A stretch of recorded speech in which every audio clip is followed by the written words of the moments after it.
Voilà. Alors, bonjour à tous.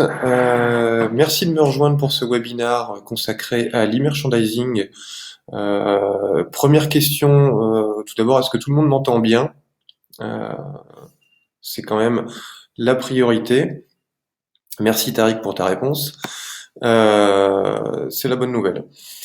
Donc aujourd'hui, le thème du jour, c'est l'e-merchandising. Tout d'abord, moi, je vais me présenter et très rapidement présenter le cabinet Web Transition et ensuite basculer très vite sur la présentation qui est quand même le sujet qui nous réunit aujourd'hui. Donc moi, je m'appelle Pierre Ceinturé, je suis consultant chez Web Transition, consultant e-business chez Web Transition et formateur en e-merchandising.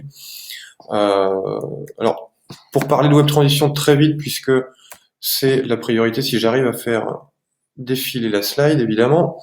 Voilà, ce sera ici. Alors, Web Transition, c'est un cabinet de conseil en e-commerce qui est spécialisé sur toutes les problématiques du digital, que ce soit web, mobile, web to store, et notamment expert sur toutes les problématiques de conversion. Euh, On accompagne dans différents domaines, que ce soit un accompagnement stratégique sur la construction de roadmap projet, les stratégies marketing, le choix d'outils, un accompagnement plus opérationnel avec la mise à disposition de ressources pour des renforts sur des problématiques projet, de la délégation, c'est-à-dire qu'on est capable d'intervenir aussi bien en régie qu'en délégation, et de la refonte de parcours, l'optimisation e-merchandising. Voilà. Accompagnement organisationnel, effectivement, on intervient aussi sur des propositions d'optimisation des organisations, notamment pour faciliter et fluidifier les échanges, la communication entre les services, pour justement maximiser la performance. Une expertise forte sur toutes les problématiques business, en tout cas génératrices de transformation, à savoir le catalogue, la navigation, le search. J'en profite d'ailleurs pour glisser que la semaine prochaine, le 21, on anime un webinaire dédié au merchandising. Donc n'hésitez pas à nous rejoindre, à prendre rendez-vous vendredi prochain à 11h. Donc l'e-merchandising, la recommandation et la personnalisation. Euh, on a différents partenariats avec des grands acteurs, notamment de la personnalisation et de l'e-merge comme Sparko, Early Bird et bien d'autres. Dernier slide, notre approche, je l'ai déjà dit, donc je vais très vite. On intervient aussi bien en délégation sur des missions ponctuelles, d'audit, de conseil, de recommandation, et également des missions en régie, ou encore une fois de la formation, puisque nous sommes centre de formation agréé. Un panel de clients, effectivement, on a une trentaine de clients aujourd'hui, et plus encore sur notamment des grands comptes de renom et bien implantés dans le domaine du e-commerce. Voilà très vite pour parler, j'ai tenu 3 minutes, c'est parfait. On a donc aujourd'hui 30 à 40 minutes pour parler, pour que je vous soutienne quelque part le propos, à savoir l'e-merchandising, et on prendra 5 à 10 minutes pour que je puisse répondre à vos questions. Si vous en avez, je me ferai un grand plaisir d'y répondre. Alors, en sommaire, aujourd'hui, on va faire une petite introduction pour un peu recontextualiser les choses, savoir un petit peu d'où vient l'e-merchandising, de prendre un petit peu de hauteur aussi avec quelques chiffres, parce que parler e-merchandising en théorie, c'est bien, mais le mettre en relation avec des chiffres, c'est toujours mieux. Et on analysera également, on rappellera plutôt comment s'organise le phasing d'achat et le parcours donc de navigation. On va s'attacher en parlant de navigation justement à la navigation, hein, puisque vous verrez que c'est un domaine essentiel de l'activité d'e-merchandising, avec justement les objectifs, les méthodologies, les bonnes méthodologies et les bonnes pratiques à mettre en œuvre pour optimiser son arborescence et la navigation, avec quelques petits exemples connus de navigation, en tout cas sur lesquels on pourra échanger sur le bien fondé ou non des partis pris. Le ranking, hein, c'est aussi une brique très importante de l'e-merchandising et même du business tout simplement. Alors qu'est-ce que c'est aujourd'hui qu'est-ce que le ranking, quelles sont les différentes méthodes qu'on peut rencontrer et quels sont surtout les critères utiles pour le ranking. Des critères, il y en a des dizaines disponibles, que ce soit par les Web Analytics, mais quels sont ceux qui sont les plus utiles pour ranger vos produits. On va essayer de vous les transmettre aujourd'hui. Ou faire de l'e-merchandising, effectivement, il y a différents lieux de commerce privilégiés sur un site. Vous les connaissez, vous en connaissez certainement, mais ça évolue dans le temps parce que justement les différents annonceurs font des A/B tests et créent des zones et en abandonnent d'autres. On essaiera un petit peu de faire le point là-dessus aujourd'hui. Et enfin, on terminera par la mesure de la performance, comment et quels indicateurs suivre pour savoir si nos actions portent leurs fruits ou non. 11h05, 5 minutes pour introduire, c'est parfait. J'attaque tout de suite de ce fait sur l'introduction en guise de préambule. Je voudrais juste rappeler un petit peu les origines du merchandising. Donc c'est une pratique qui est née avec la grande distribution. Historiquement, nos parents, ou peut-être plutôt nos grands-parents aujourd'hui,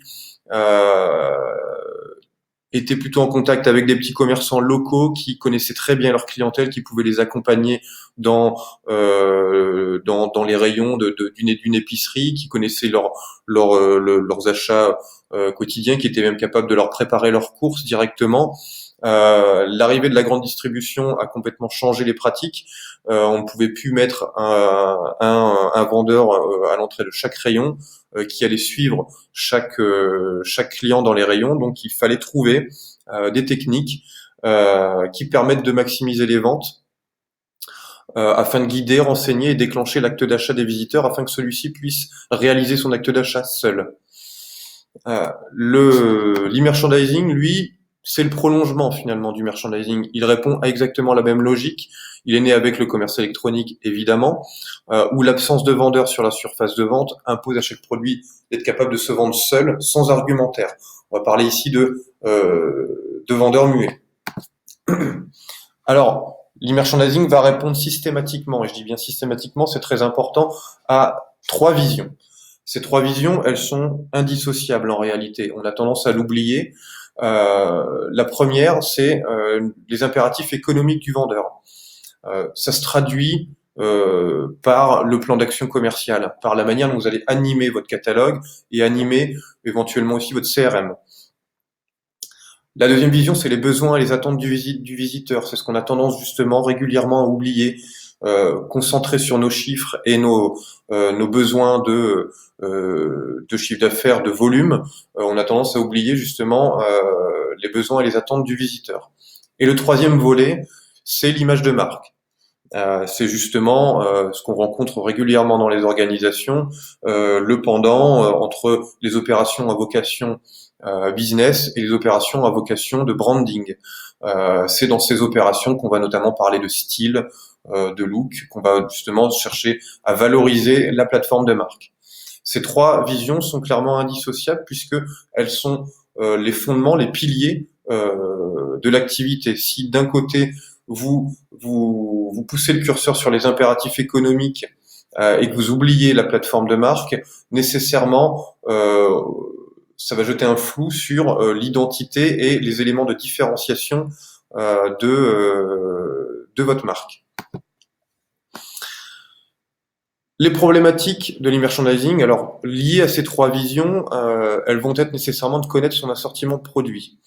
Donc c'est-à-dire connaître ses gammes, connaître ses rotations. L'e-merchandiser va donc nécessairement être proche et en tout cas devoir se rapprocher des équipes produits qui ont la connaissance produit, qui connaissent les aspérités de chacun de leurs produits et de manière à pouvoir justement les mettre en valeur de la meilleure des manières. L'e-merchandiser va devoir également connaître sa cible. Comment est-ce que sa cible achète? Qu'est-ce qu'elle recherche? Comment elle recherche? Par quel vocabulaire? Par quelle requête? Quels sont ses ressorts d'achat? Qu'est-ce qui va freiner l'achat en fonction de l'évolution justement du temps, d'une saison? Est-ce que certains leviers vont s'activer? Est-ce que certains freins vont se lever? Tout ça évolue dans le temps et il est important de ce fait d'avoir et de récupérer une forme d'historique d'historiser justement l'e-merchandising pour pouvoir analyser quels sont les ressorts d'achat et connaître au mieux sa cible. La troisième problématique, c'est une problématique d'agencement et d'exploitation de l'espace de vente. Effectivement, euh, l'e-merchandising va consister à guider et donc à présenter, à optimiser la présentation des produits. Pour ça, il est important, de la même manière que dans une surface de vente physique, on va agencer l'espace de vente. De la même manière, on va ici exploiter les zones de commerce, les lieux de business qui existent sur une e-boutique. Donc, en synthèse, l'e-merch consiste à optimiser la présentation de la gamme pour maximiser la conversion. Effectivement, on est quand même avant tout là pour vendre, et ça, faut pas le perdre de vue. Mais surtout, pour vendre, il faut pouvoir exposer les visiteurs à un maximum de produits, chose qui n'est absolument pas simple en matière de e-commerce, puisque on a beaucoup de produits et on a peu finalement d'occasions, de zones d'expression, puisque en fonction de la navigation, en fonction de l'exploration des pages, plus ou moins de produits vont être visibles. On sait globalement que peu de produits sont visibles, donc il est très important de pouvoir exposer le visiteur à un maximum de produits, d'utiliser des leviers du merchandising pour brasser l'offre, pour permettre de faire afficher des produits qui ne seraient pas remontés naturellement sur vos e-boutiques. Et évidemment, l'e-merchandising, c'est avant tout des chiffres, c'est du concret, c'est de la mesure. Il n'y a pas de recette immuable, il n'y a pas de recettes. Je ne vais pas aujourd'hui vous divulguer des conseils avec une baguette magique en vous disant mettez en place ces pratiques-là et votre e-merchandising marchera tout seul. Ça n'existe pas. On a la nécessité de tester systématiquement, de mesurer et d'adapter. Et ça se fait quasiment au quotidien. Quand on arrive le matin, on ouvre effectivement et on regarde les rapports, on regarde comment ça s'est comporté et on adapte. Alors, le prisme, en tout cas, les fondamentaux, effectivement, l'e-merchandising, ça répond à 5 questions fondamentales qui ont été posées par Monsieur Kepner dans les années 50. Aujourd'hui, alors effectivement, c'est quelque chose que vous connaissez, qu'on apprend notamment à l'école aujourd'hui. C'est proposer le bon produit au bon endroit, au bon moment, au bon prix et à la bonne quantité. Aujourd'hui, on pourra ajouter un 6e B qui est avec la bonne information, puisque cette notion d'information est aujourd'hui essentielle dans les décisions d'achat. Et j'ajouterai également un 7e B qui serait à la bonne personne. Effectivement, proposer le bon produit à la bonne personne, il y a une nuance effectivement dans ces deux expressions. Le bon produit, on a une notion d'assortiment, éventuellement une notion de saisonnalité aussi, c'est-à-dire que je vais pas proposer les chaussures de ski en plein été. Si je vulgarise, la bonne personne, j'entends ici une pratique qui se développe, qui est la personnalisation. Proposer le bon produit à la bonne personne, on entre dans justement ces pratiques de personnalisation. Quelques chiffres clés, j'ai sélectionné, je vous en donne peu, mais les chiffres importants, notamment à savoir où se passe le business. Aujourd'hui, on sait, alors c'est des chiffres tout marché confondu, c'est pour ça que les fourchettes sont assez larges, mais c'est volontaire, que la navigation, le fond d'offre, c'est-à-dire le menu de navigation, génère aujourd'hui 40 à 60% du business d'un site de vente en ligne. Le moteur de recherche, lui, génère jusqu'à 30% du chiffre d'affaires du business, donc d'une e-boutique. Les opérations commerciales, quant à elles, génèrent jusqu'à 15% du chiffre d'affaires. Alors ces chiffres, ils remettent en question beaucoup d'a priori qu'on peut avoir ou de préjugés qui conditionnent beaucoup de pratiques dans les entreprises. Notamment les actions commerciales. On passe beaucoup de temps à faire des actions commerciales.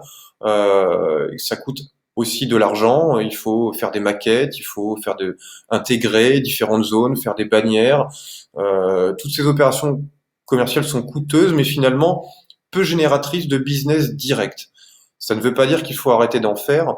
On peut en faire puisque c'est des occasions de prise de parole, c'est des occasions qui permettent de générer du trafic. Mais malgré tout, jusqu'à 90% du business, en réalité, il est conditionné par le merchandising et le merchandising. Alors, la navigation en fait donc partie, la structure du menu de navigation, la manière dont vous allez permettre à vos clients d'accéder à vos produits est de ce fait extrêmement essentiel. Autre chiffre, on sait que 30% des clients qui arrivent sur un site ou sur une e-boutique arrivent par la recherche, donc par Google, ne voient pas de page d'accueil. Effectivement, aujourd'hui, c'est principalement des pages listes qui vont remonter dans les moteurs de recherche. Et on peut très bien, effectivement, la majeure partie de vos visiteurs vont arriver sur une page liste et naviguer de page en page liste, page produit, acheter ou non, mais 30% ne verront jamais la page d'accueil. Les pages listes sont explorées de manière avec parcimonie, puisqu'en fait 50% des visiteurs ne voient pas le bas de la page liste et jusqu'à 50% ne vont pas en seconde page liste. Ça pose vraiment question, puisque ça pose plusieurs questions, notamment fonctionnelles. On a eu un effet de mode à un moment donné avec les scrolls infinis, donc le défilement et le rechargement infini des pages listes. C'était une évolution fonctionnelle qui s'est beaucoup développée. Aujourd'hui, on revient en arrière avec justement une pagination. La pagination revient en force parce qu'on se rend compte justement que de toute façon, 50% ne vont pas voir le bas de ma page liste, donc ça ne sert à rien que je recharge de manière infinie mes produits en bas de page. Ce qui est aujourd'hui admis, c'est qu'on a les 4, maximum 5 premières lignes de produits dans vos pages listes qui sont les lignes qui concentrent le plus de trafic et de clics. Ces chiffres de page liste sont très importants puisqu'ils vous disent une chose, ils vous disent tout simplement que vous n'avez pas beaucoup d'occasions pour présenter les bons produits, qu'il va falloir que vous puissiez mettre en place des leviers qui vont permettre au sein de ces 4-5 premières lignes de brasser l'offre et de faire remonter des produits qui potentiellement seraient dans les dernières pages. Alors Loïc, effectivement, les gens utilisent de plus en plus les filtres. Oui et non, on sait globalement que autour de 25 à 20, entre 20 et 30%, je vais dire, des visiteurs utilisent les filtres. Ce qui est déjà assez conséquent en fonction du volume de trafic. Donc il y a une nécessité d'une part d'avoir le bon ranking initial. La problématique de la personnalisation prend également tout son sens. Et de la recommandation produit, personnalisée.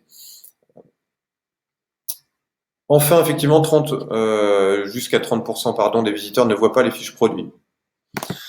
Alors effectivement, si je reviens sur ma chaîne de conversion, et Loïc, pour compléter mon propos, on va juste après ce point-là, on va basculer notamment sur la navigation. On aura l'occasion de parler des facettes et des filtres. Donc le parcours, la chaîne de conversion, elle se traduit en finalement 4 étapes. La première, elle consiste à transformer un visiteur qui est pluriel, hein, qui est soit un primo visiteur ou un visiteur répété qui vous connaît déjà. Ça peut être un client ou un non client ou quelqu'un que vous connaissez qui est logué sur le site pour lequel vous avez des données de CRM. Ces visiteurs, notre objectif, ça va être de l'exposer au plus de produits possible, de l'exposer à l'offre et de lui permettre de trouver le produit. Pour ça, il faut absolument qu'il comprenne l'interface de navigation et qu'il puisse explorer le site. Pourquoi? Le but, c'est d'en faire un visiteur qualifié. Ce qu'on appelle un visiteur qualifié, c'est un visiteur qui a été exposé au bouton d'ajout au panier. Sans ça, je peux pas vendre. Sans avoir une exposition au bouton d'ajout au panier, le visiteur ne peut se retrouver en situation de vente. C'est pour ça qu'on appelle visiteur qualifié le visiteur qui est exposé au bouton d'ajout au panier. La seconde étape, c'est celle de sélection du produit qui consiste à transformer un visiteur qualifié en un prospect, c'est-à-dire qu'il a au moins un article au panier. Comment est-ce qu'on peut s'y prendre? En croisant l'offre, en lui permettant d'affiner son besoin et de manière à ce qu'il trouve véritablement le produit qui est l'objet de sa recherche. Toujours chez les prospects, en fonction, et encore une fois, cette étape, elle est optionnelle. Tout dépend de ce qu'on vend, tout dépend de notre marché, tout dépend du montant du panier moyen que vous observez dans votre activité. On peut aussi avoir cette étape d'achat complémentaire qui consiste à faire passer du visiteur ayant au moins un article au panier à un panier augmenté. Donc, il y a différents leviers d'action pour augmenter un panier. Il y a soit augmenter le nombre d'articles commandés, soit augmenter le prix moyen des articles qui sont mis au panier. Donc là, on va être sur une dynamique d'upsell, soit en augmentant le montant moyen de commande. Donc là, c'est la combinaison finalement de ces deux éléments. L'objectif ultime, c'est de vendre plus. Enfin, on est à l'étape du tunnel de commande. C'est l'objectif étant de valider la commande. Une fois que je suis sur le panier, il faut pas perdre de vue que la priorité est de transformer, de fiabiliser, d'accélérer le passage en caisse. On ne voit pas dans un commerce physique, lorsqu'on est dans la file d'attente pour passer en caisse, un vendeur qui vient vous voir pour observer ce qu'il y a sur le tapis, pour vous dire vous êtes sûr que vous voulez pas acheter ce produit-là finalement. Il est en caisse. Une fois qu'on est en caisse, l'objectif c'est de transformer et de le faire sortir de caisse. Alors pourquoi est-ce qu'on fait tout ça? Pourquoi est-ce qu'on va parler de visiteurs qualifiés? Pourquoi est-ce qu'on va chercher à faire des visiteurs qualifiés? Tout simplement parce que le taux de transformation d'un visiteur qualifié, il est presque 3 fois supérieur au taux de transformation d'un visiteur lambda, d'un promeneur sur votre site. L'intérêt, il est donc effectivement absolument de montrer les boutons d'ajout au panier. Alors le scope du travail d'e-merchandising, notamment toujours lié à cette dimension de visiteurs qualifiés, si on regarde le phasing d'un parcours client qui consiste à faire passer donc de visiteur à visiteur qualifié, puis prospect, puis client, on s'aperçoit donc que le scope d'action, le périmètre d'action de l'e-merchandiser se situe sur toute la navigation jusqu'au tunnel de commande. On pourrait, alors à cheval, on pourrait y ajouter le panier, dans la mesure où aujourd'hui dans le panier, on fait de la recommandation produit. On pourrait donc considérer que le panier est une page qui fait partie du périmètre d'action de l'e-merchandiser. Tout ce qui se passe après est hors scope. Vous n'êtes pas responsable des performances du tunnel de commande. Ce n'est pas le travail de l'e-merchandising. Voilà pour l'introduction. Je vais tout de suite passer sans plus tarder à la navigation et peut-être que ça répondra à certaines interrogations. Alors la navigation, pour pouvoir la structurer, avant tout, il y a plusieurs questions à se poser. Quel est l'objectif de mon arborescence? Comment le catalogue est-il structuré? La notion de catalogue est essentielle. Aujourd'hui, tous les outils qui permettent de manager votre e-merchandising fonctionnent avec des flux de produits qui représentent votre catalogue produit. La structure du catalogue, la qualification du catalogue conditionne toute l'activité et tout ce que vous pourrez en faire. Si ce point de départ si il y a une forme de méconnaissance autour du catalogue et de la structure de celui-ci, vous partez déjà avec un handicap certain. Ensuite, quelles sont les attentes des clients? Effectivement, il est important, lorsqu'on structure une arborescence ou plus largement la navigation de votre site, de savoir ce qu'attendent vos clients et comment est-ce qu'ils naviguent, qu'est-ce qu'ils recherchent, quel est le vocabulaire qu'ils emploient quand ils vont parler d'une montre, quel terme est-ce qu'ils vont employer quand ils vont parler d'électroménager ou de bricolage, quel terme est-ce qu'ils vont employer pour pouvoir justement créer les clés d'entrée à la navigation, les clés d'entrée à l'offre produit qui seront les plus proches de leurs attentes et de leurs aspirations. Et ensuite, comment bien répartir l'offre. Alors, quelques bonnes pratiques, c'est ce que je viens de dire juste avant. Proposer différentes clés d'entrée. C'est la première chose à faire. Il n'y a pas qu'une seule façon de donner accès à une offre produit. Il y a effectivement donner accès en utilisant des critères produits, des critères métiers. Il y a des critères potentiellement de style qui touchent à la marque, aux notions de branding. Il y a également l'aspect plus commercial avec des sélections événementielles liées à une opération, éventuellement une opération commerciale. Le menu de navigation peut intégrer du contenu ou des produits. Je dis bien peut, ce n'est pas obligatoire. Euh, Rares sont les internautes qui, de manière impulsive, achètent un produit qui est poussé dans un menu de navigation. Néanmoins, ça a le bienfait de pouvoir pousser des produits qui sont emblématiques, qui représentent votre identité et ce que vous êtes, ce qui vous différencie de vos concurrents. Ça peut être justement, notamment, si vous êtes positionné sur le prix, ça peut être effectivement des produits emblématiques à petit prix, des choses que vous vendez beaucoup, où vous êtes très bien positionné, qui vous identifie. Ça peut être effectivement le bon moyen de vous différencier. Le menu de navigation doit être clairement structuré, assez aéré, je dirais heureusement. On peut utiliser éventuellement des pictos, comme on peut le voir notamment chez Decathlon. Quand on a beaucoup de prises de parole, beaucoup de sujets, avoir un repère visuel, avoir quelque chose qui va venir appuyer le propos. On sait aujourd'hui sur Internet qu'on lit peu. Alors plus je vais en rajouter, plus j'ai d'entrées, plus j'ai de texte, moins je vais être lisible et accessible. Rajouter un picto peut faciliter le rapport justement au contenu et à la redirection qu'on souhaite.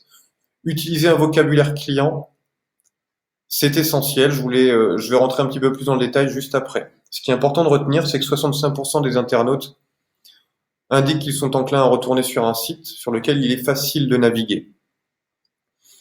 La problématique, elle réside dans d'être capable de réussir à faire entendre et à trouver le juste équilibre entre des problématiques produits, métiers, c'est-à-dire les critères qui sont relatifs à la technicité du produit et de la technicité de l'offre et la rendre la plus accessible et lisible possible par du vocabulaire justement qui va désacraliser quelque part la technicité des produits.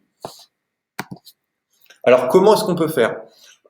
Comment structurer un menu de navigation? Il y a plusieurs méthodes, mais une qu'on retrouve en tout cas de manière assez commune, elle consiste à systématiquement se rattacher à nos trois visions de l'e-merchandising, c'est-à-dire les besoins et les attentes des visiteurs. Pour ça, vous pouvez utiliser les top requêtes qui figurent dans votre moteur de recherche interne, qui sont relatifs à vos différentes catégories, à vos différents marchés, de manière à voir comment les visiteurs de votre site, voir ce qu'ils viennent rechercher sur votre site. Et ainsi, vous verrez si la manière dont vous leur présentez les produits correspond à la manière dont eux la recherchent.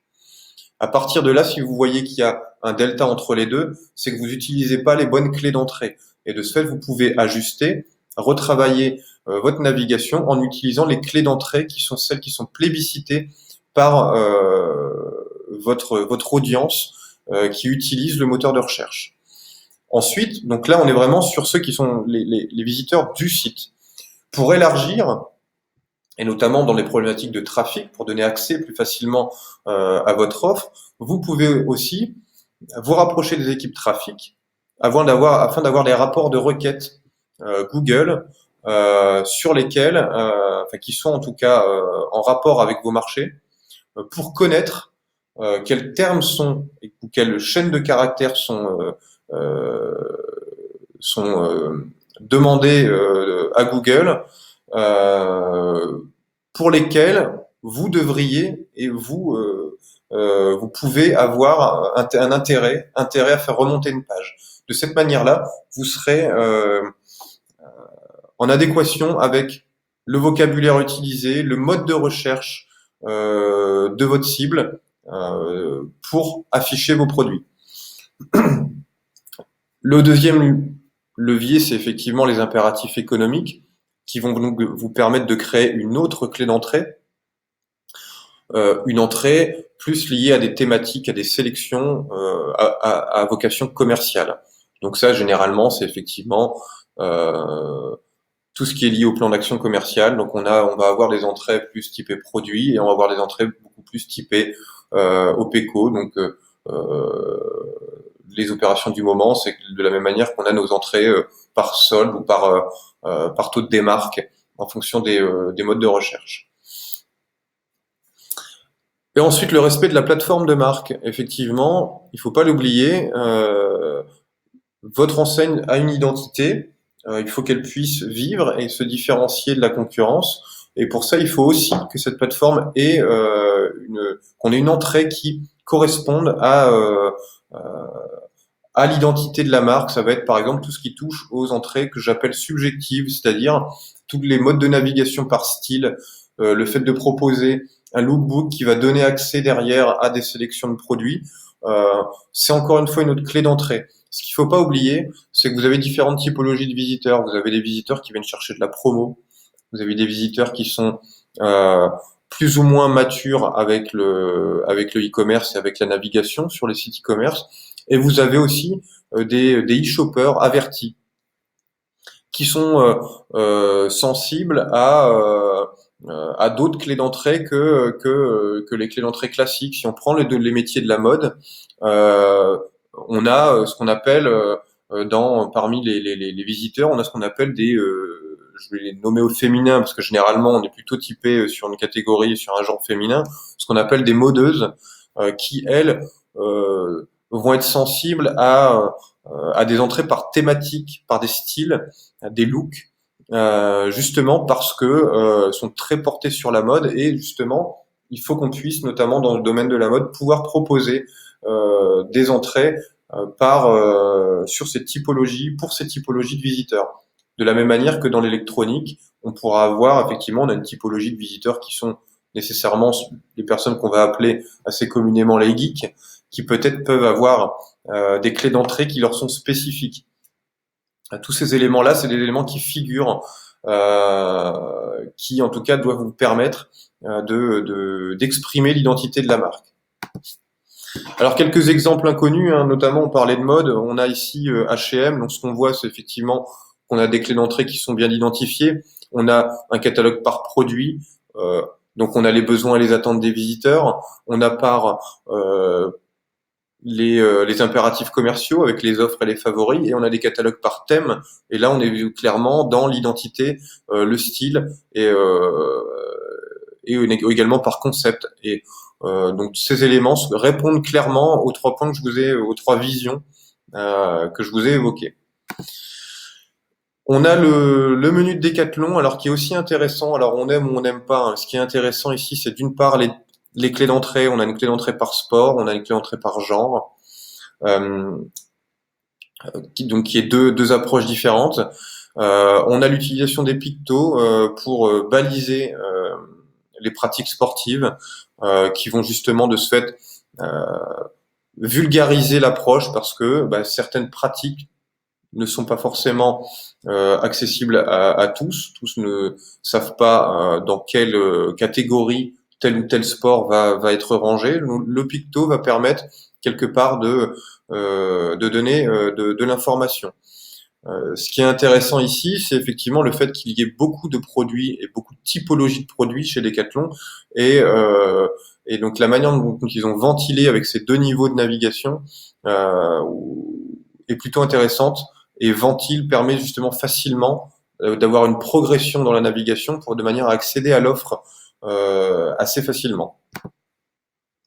Enfin, Etam, on est un peu sur la même problématique que H&M avec des entrées par typologie de produits, par style, par collection, ce qui est aussi lié à la plateforme de marque, et de la sélection plus événementielle avec les collections du moment. On voit par exemple En Vogue, Black Obsession. Donc on est sur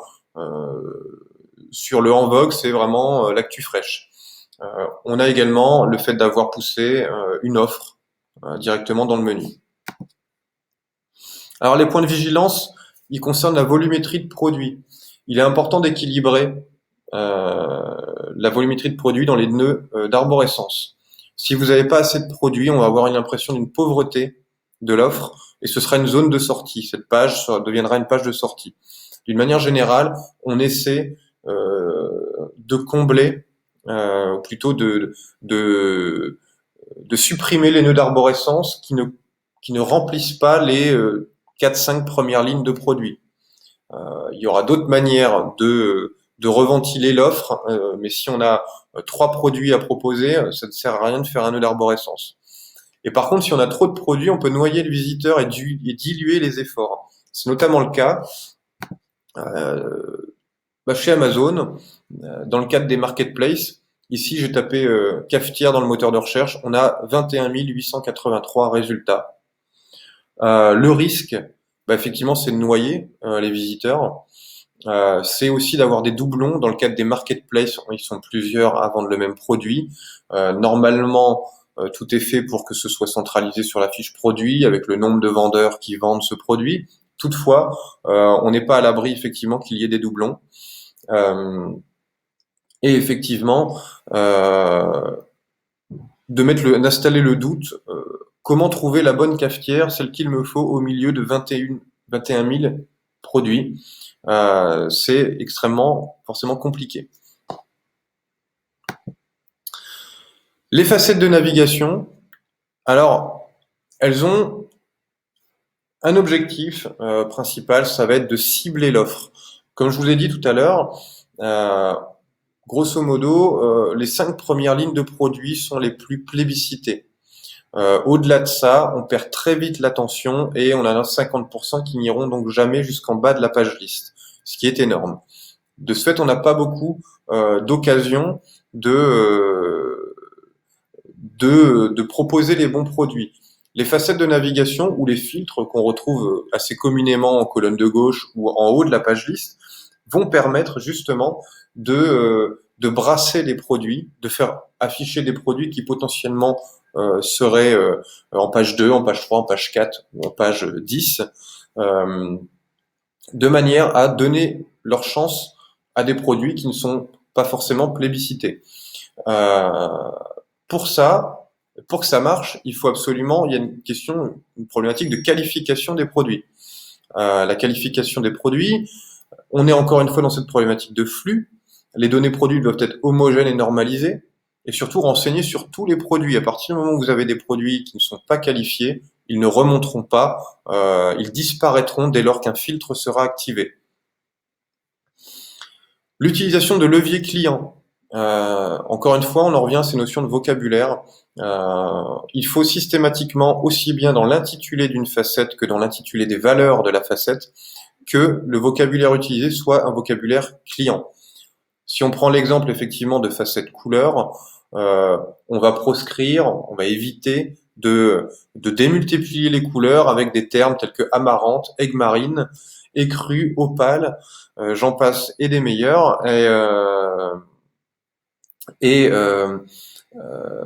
La raison, elle est toute simple. L'exemple de la facette couleur est très bon d'ailleurs, puisque la couleur, la vraie couleur, c'est la couleur technique, j'entends donc amarante, aigmarine, est importante. Elle figurera sur la fiche produit, parce que c'est elle définit le produit. Par contre, dans la navigation, dans la recherche, il faut absolument qu'on puisse rassembler ces couleurs autour d'une couleur primaire, la couleur principale, de manière à faciliter justement l'utilisation des filtres et qu'il n'y ait pas non plus un nombre incalculable de valeurs dans chacun des filtres. Ensuite, chaque facette ne doit pas perdre l'internaute et brouiller la navigation. Ça ne sert à rien d'en mettre trop. D'une manière générale, au-delà de 6 facettes, on perd clairement en performance et en utilisation des facettes. Ce qui est intéressant, c'est de pondérer quelque part, de conditionner les facettes entre elles de manière à pouvoir exploiter de la donnée des produits et de manière à ce que lorsque je sélectionne la valeur d'une facette, seulement à ce moment-là, j'ai une autre facette qui va me permettre de préciser encore plus la recherche qui va apparaître.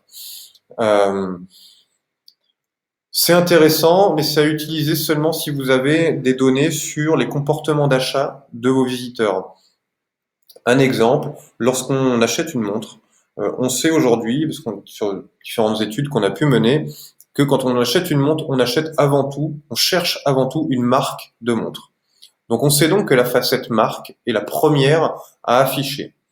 Ensuite, on s'était posé la question de savoir si est-ce que la couleur est importante, est-ce que la facette couleur est un élément essentiel, est-ce que la facette prix est primordiale, ou est-ce que la matière du bracelet ou le mouvement automatique ou à quartz, qu'est-ce qui est important dans la démarche de recherche?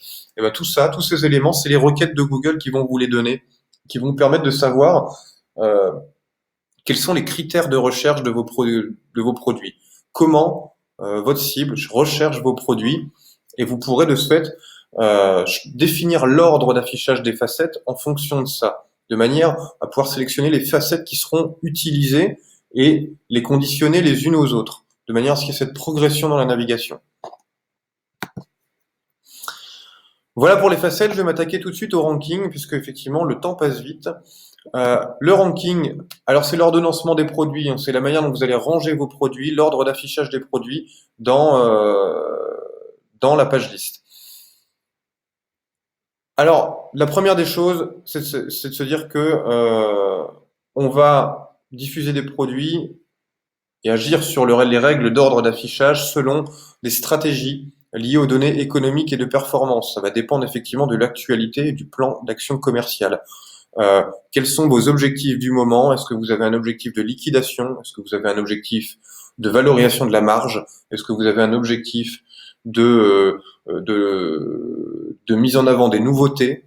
Tous ces éléments vont conditionner la manière dont vous allez ranger vos produits.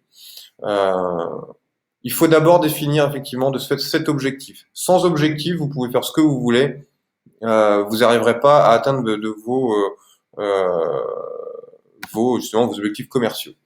Alors il y a différentes méthodes. La première, c'est le tri simple. C'est celui qui est vraiment le plus commun et le plus simple, le plus accessible. C'est on se base sur un seul critère. C'est la manière dont on va trier, notamment prix croissant ou prix décroissant. On se base sur sur le prix par disponibilité. La seconde, c'est le tri successif, pardonnez la qualité de l'image. Euh, le tri successif, il consiste à avoir un, deux, voire maximum trois critères qui vont conditionner l'affichage, de choisir un critère prioritaire, donc le premier critère, à valeur équivalente, à valeur ex aequo. C'est le deuxième critère qui va arbitrer l'ordre d'affichage des produits. Si encore une fois cette deuxième valeur comporte des ex aequo, c'est donc la troisième valeur qui va conditionner l'affichage des produits. Au-delà de, on dit généralement qu'au-delà de 2, mais au-delà de 3 quand même, euh, on va quand même perdre en pertinence au niveau des résultats. Donc c'est encore une fois à utiliser aussi avec parcimonie.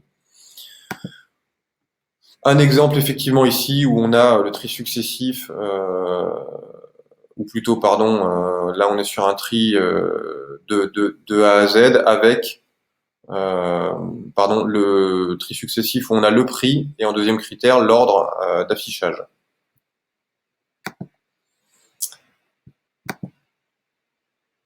Dernier critère, dernière méthode, pardon, le scoring.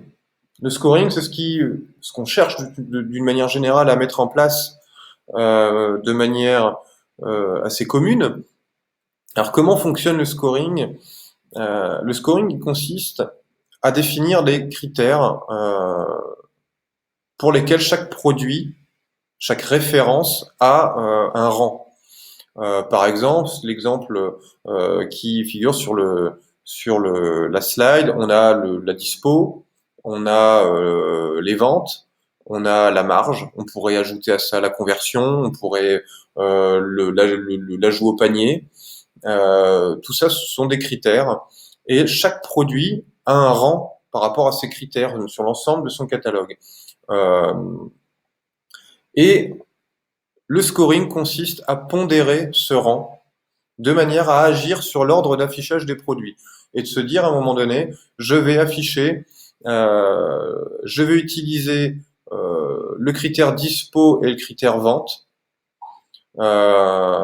auquel et je vais pondérer ces critères, ce critère à 50%. C'est-à-dire que 50% de la décision finale d'affichage, d'ordre d'affichage sera prise en compte par le critère dispo plus vente. Et ensuite, 50% sera pris en charge par un deuxième critère, dispo plus marge. En faisant jouer ce curseur, donc en jouant sur la pondération des rangs de chacun des produits, je vais faire évoluer l'ordre d'affichage des produits. Ce qui est intéressant sur cette méthode, c'est que ça permet de mieux brasser les produits, de faire remonter des produits qui potentiellement ne seraient absolument pas vus, mais qui sont des bons produits. Ça peut permettre également de mieux brasser la nouvelle collection au milieu des produits d'une collection déjà en ligne et de façon plus déjà en ligne en tout cas avant.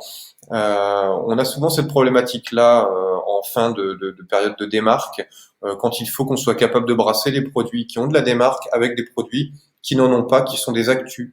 Comment est-ce qu'on est capable de lancer nos actus? Le scoring peut permettre justement de brasser, de trouver un juste équilibre entre produits démarqués et produits non démarqués. Toujours en les ralliant à des critères de performance, évidemment. Alors un exemple notamment de scoring, on le voit ici, où on a été capable de brasser des produits qui sont des produits qui ont un fort historique, donc qui sont des top ventes, c'est des produits qui ont, de ce fait, pour lesquels on a des chiffres, on a un historique, avec des nouveautés. C'est l'exemple clairement que je vous ai nommé tout à l'heure. Il faut que je puisse faire exister mes nouveautés, puisque c'est elles qui vont porter mon activité dans le futur, et pour ça, mais comme elles n'ont pas d'historique, il faut que je sois capable de trouver une manière de les faire remonter. Un tri successif ne me le permet pas. Un scoring le permet. Et enfin, on a les positions dédiées. Alors, c'est très commun. On a le fait de définir des positions spécifiques dans lesquelles, pour chaque position, on va attribuer une stratégie dédiée. L'exemple du tableau, c'est le fait d'avoir 9 positions dédiées et que pour chacune, on a une stratégie différente. Ce qui est intéressant dans ces éléments, c'est notamment, on voit sur la dernière ligne où on a une nouveauté qui est encadrée par 2 bests. Un best, par définition, c'est que c'est un produit qui a un fort historique, qui a eu un fort trafic, donc pour lequel il y a de l'appétence. La nouveauté au milieu va de ce fait naturellement profiter de l'intérêt porté par les bests. La nouveauté va en profiter naturellement. Donc l'intérêt, il est ici lorsque notamment les équipes produits vous disent que un produit particulier sera le best de demain.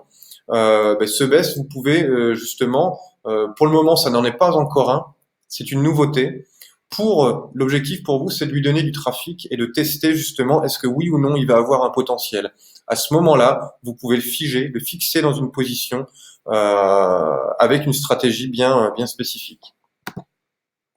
L'exemple type, c'est effectivement Decathlon qui a beaucoup de positions dédiées avec des stratégies assumées sur son site.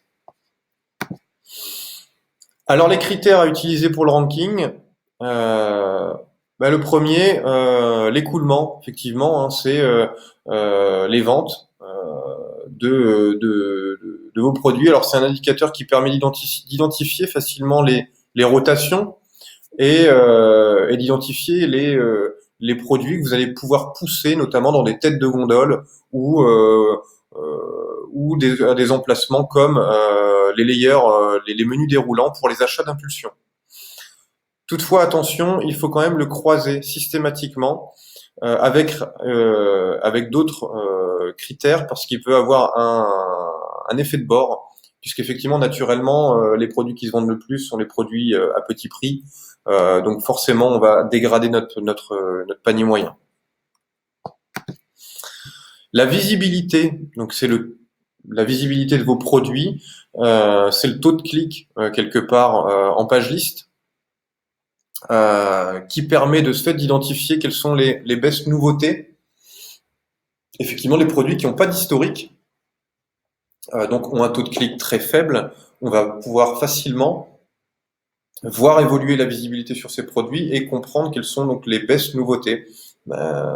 Ça permet également à l'opposé d'identifier les articles qui sont pas ou peu visités et d'essayer de comprendre la contre-performance. Notamment, est-ce que le produit est en ligne ou pas, tout simplement. C'est un indicateur à mettre en parallèle du taux de transformation parce que un produit qui est beaucoup vu mais qui ne transforme pas, c'est un produit c'est un produit pour lequel on a un problème quelque part sur la fiche produit, sur le prix. C'est un produit en tout cas sur lequel il faut porter une attention. Le taux de conversion, donc le nombre de produits vendus sur le nombre d'affichages sur 7 jours glissants, c'est le critère le plus populaire. Très souvent, on mesure la performance de l'e-merchandising sur le taux de conversion. Alors, mesurer la performance de l'e-merchandising sur le taux de conversion, c'est un peu réducteur. Néanmoins, dans les critères de ranking à utiliser, c'est effectivement un critère très important. Par contre, attention, on ne peut pas l'utiliser seul parce qu'encore une fois, ça peut avoir des effets de bord. On peut se retrouver effectivement avec des produits qui sont pas les produits souhaités directement sur les têtes de gondole. La démarque en période de liquidation, c'est le critère qui est le plus important. Attention, c'est aussi un critère qui peut poser problème s'il n'est pas combiné avec la disponibilité, l'écoulement et le taux de conversion. Très souvent, les produits qui ont un fort taux de démarque, c'est les produits qu'on n'a pas vendus pendant la saison. Donc, c'est les produits qui sont problématiques. Si on se base uniquement sur ces produits-là, on ne sera pas dans le bon sens. Le prix de vente démarqué est à privilégier par rapport au prix de vente simple, c'est-à-dire le prix de vente conseil, parce qu'il évolue au fil de la saison. Donc de ce fait, les produits vont aussi évoluer et bouger. Toutefois, il est aussi à mettre en relation avec le taux de conversion et l'écoulement, puisque encore une fois, plus je vais mettre de démarque, plus je vais stigmatiser, en tout cas pointer du doigt un produit qui se vend mal. La disponibilité, évidemment, c'est le critère primordial. On pousse dehors de la première page tous les produits qui ne sont pas disponibles. Au-delà de la disponibilité, il y a également le taux de dispo par taille qui est à prendre en compte. À retenir, chaque offre doit avoir ses propres critères et ses périodes d'observation. La disponibilité, c'est le critère clé. Toujours viser le volume avant de faire du détail. Ne pas oublier de donner sa chance aux nouveautés et dédier des places à des typologies de produits particuliers. Ce que vous pouvez faire dès demain, c'est lister vos critères pour mesurer la performance de vos produits. Alors, où faire de l'e-merchandising? Je vais accélérer parce que ça passe vraiment très vite. Alors, c'est des lieux que vous connaissez. On a la homepage, la page de résultats de recherche, la page liste. Alors, le quick shop, c'est quelque chose qu'on voit de moins en moins, qui a été à un moment donné très en vogue, mais qui disparaît. La fiche produit, le layer d'ajout au panier et le panier. Alors, la homepage peut avoir différents objectifs. En tout cas, elle en a deux principaux qui sont ceux d'accueillir et faire entrer le client dans le site afin de lui donner envie. Il doit pouvoir avoir une approche, vous devez pouvoir lui présenter ce que vous faites, il doit pouvoir avoir une vue rapide et synthétique, mais en même temps concrète de ce que vous vendez, de ce qui vous représente. Et elle sert également à accueillir les revisites, parce qu'effectivement, la plupart des gens qui voient votre homepage sont ceux qui viennent en accès direct, ou qui viennent par exemple depuis une source de trafic pour lequel il y a un lien direct vers la homepage. Ça peut être intéressant sur la homepage de personnaliser les bannières en fonction de la navigation passée ou en fonction du CRM. La page liste, c'est le lieu de merchandising de prédilection. Il y a beaucoup de leviers, beaucoup d'éléments à marchandiser. On peut mettre des bannières, des têtes de gondole. On va ranker les produits. On peut mettre également des pieds de gondole. C'est des zones plutôt anti-sorties qu'on va mettre en bas de page. On les retrouve souvent avec les derniers produits vus. Il faut faire bien attention à la répartition des clics sur la page. C'est vraiment ce qui est important. Le taux de clic, c'est l'indicateur principal à suivre sur la page liste. Vérifiez la répartition des clics pour voir si votre page est bien explorée. Si tous les clics se concentrent sur la première ligne, c'est que vous avez un problème dans l'exploration, dans la structure de vos pages, voire même dans l'utilisation de vos facettes. Les produits placés en haut sont les plus vus, on le sait, c'est ceux sur lesquels il faut concentrer un maximum d'efforts. L'exemple que je vous ai mis, c'est un exemple d'un site hollandais qui est intéressant puisque notamment avec les miniatures des autres couleurs de la même produit directement accessible, on a la possibilité de montrer beaucoup plus d'offres que ce qui serait le cas en temps normal. Je vous invite à y aller, c'est un site qui s'appelle Wehkamp, W-E-H-K-A-M-P, qui est un site plutôt intéressant, notamment en matière de page liste et de page produit. Plus on descend dans la page, moins on va plus on va perdre l'attention et favoriser, essayer de valoriser en tout cas l'utilisation des facettes. La page produit, où on va valoriser potentiellement des zones de upselling. Toutefois, il ne faut pas perdre de vue que ce qui est important, c'est de vendre le produit en cours de consultation. De ce fait, le cross-sell, il va plutôt s'exprimer dans le layer d'ajout au panier, qui potentiellement sera l'étape juste après, où là, vous allez pouvoir compléter votre offre avec potentiellement des produits ou une offre. Tout dépend de votre objectif. Est-ce que vous souhaitez que l'internaute continue sa navigation ou vous souhaitez juste lui proposer un achat impulsif? Et enfin, le panier. Alors encore une fois, la typologie de produit à pousser dans le panier, elle est c'est un élément assez sensible. Il faut pas oublier que c'est l'équivalent de la caisse en magasin physique, là où vous proposez des articles de sortie de caisse type chewing-gum, pile, magazine.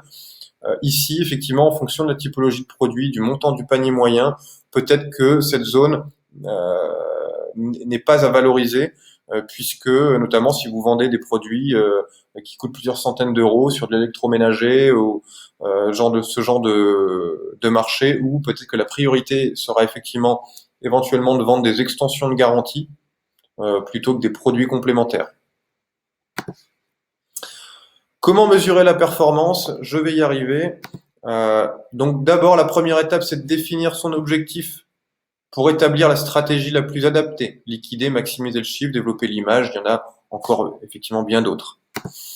Mettre en place un reporting stable, comparer des indicateurs identiques, partager les mesures et historiser les mesures, c'est essentiel. Ça va vous permettre de connaître l'évolution du phasing et de comparer la physionomie de l'évolution de votre courbe de business.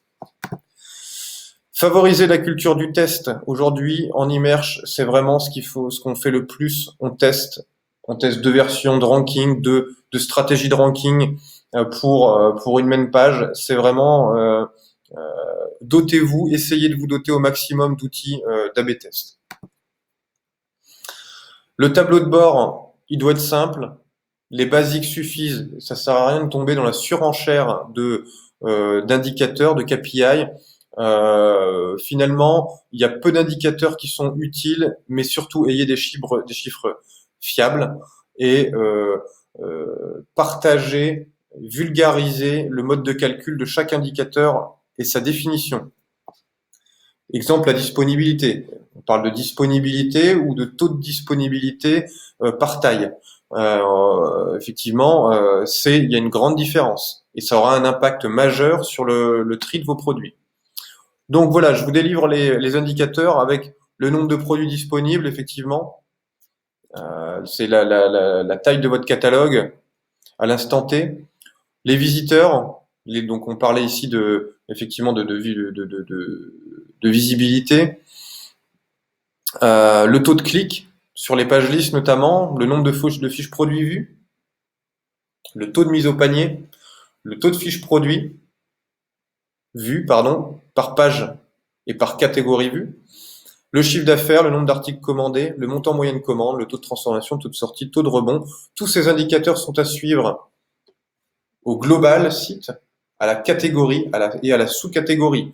Mais systématiquement, rapportez votre activité au global site ou au global de la catégorie. Quelquefois, bien souvent même, on s'alerte de contre-performance d'une catégorie, mais si on la rapporte au global, on s'aperçoit qu'en réalité, cette catégorie, elle pèse pour 1% du chiffre d'affaires du site et que finalement, les efforts qu'on veut déployer sont disproportionnés par rapport à l'impact réel du problème relevé. Comparer systématiquement le taux et la valeur absolue. Effectivement, le nombre de ventes est différent du taux de transformation. Si on se base uniquement sur le taux de transformation, c'est également problématique. Euh, Est-ce qu'il vaut mieux vendre un article, enfin voilà, un article qui a été vendu 100 fois alors qu'il a été vu 200 fois à un taux de transformation à 50%, pour autant un article qui a été vendu une fois et vu une fois à un taux de transformation à 100%. Pour autant, je préfère quand même mettre en avant celui que j'ai vendu 100 fois. Donc encore une fois, il faut systématiquement rapporter et croiser les données. Voilà, alors j'ai un peu dépassé. Euh, J'espère que j'ai pu répondre à certaines de vos questions. Je vais quand même, si vous avez des questions, me tenir à votre disposition quand même au moins 5 minutes, même si je déborde, tant pis. Je suis disponible.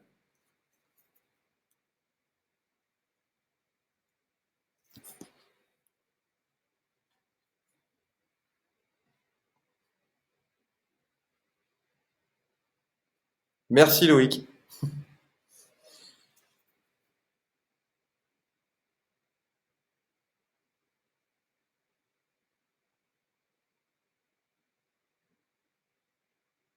Merci Léo. Merci Erwan également. Alors, vous me gênez. Alors, effectivement, il y avait beaucoup d'informations. J'ai essayé parfois, j'ai dû aller vite parce que une heure, ça passe très vite. Euh, voilà. Si vous avez des questions, de toute manière, n'hésitez pas à contacter Web Transition. On se fera un plaisir de vous contacter. Je vous encore une fois, Déborah, merci. Est-ce qu'il existe un outil permettant de connaître le comportement de l'internaute sur une page? Effectivement, il existe des outils qui permettent de connaître les comportements. Alors, on va appeler ça souvent des outils d'eye tracking qui permettent de voir d'avoir des cartes de chaleur et de voir un peu où regarde, quels sont les points chauds sur votre page et de détecter les mouvements de la souris, de savoir où les internautes cliquent. Alors le plus connu, en tout cas pour moi, le plus connu est un outil qui s'appelle Crazy Egg. Donc euh, je vais vous le noter directement dans la barre. Donc c'est un outil qui permet effectivement de faire de l'eye tracking avec des cartes de chaleur et de voir un petit peu où les gens cliquent, où est-ce qu'ils portent leur regard. Et effectivement, c'est un bon outil pour pouvoir mesurer les performances de vos actions de merchandising.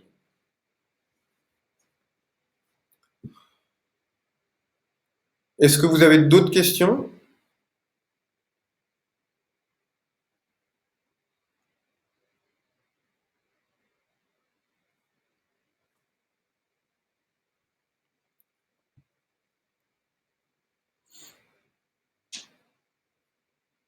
Bon, bah écoutez, je vois qu'il y a encore certains d'entre vous qui sont en train de taper. Bah merci, merci à vous.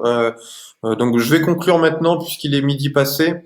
Je vous remercie de votre attention. Je vous remercie d'être resté connecté. Je vous donne rendez-vous le 21 octobre pour un webinar dédié au merchandising qui représente, je vous le rappelle, jusqu'à 30% du chiffre d'affaires. Euh, et je vous souhaite de ce fait une très belle journée et un très bon week-end. Au revoir.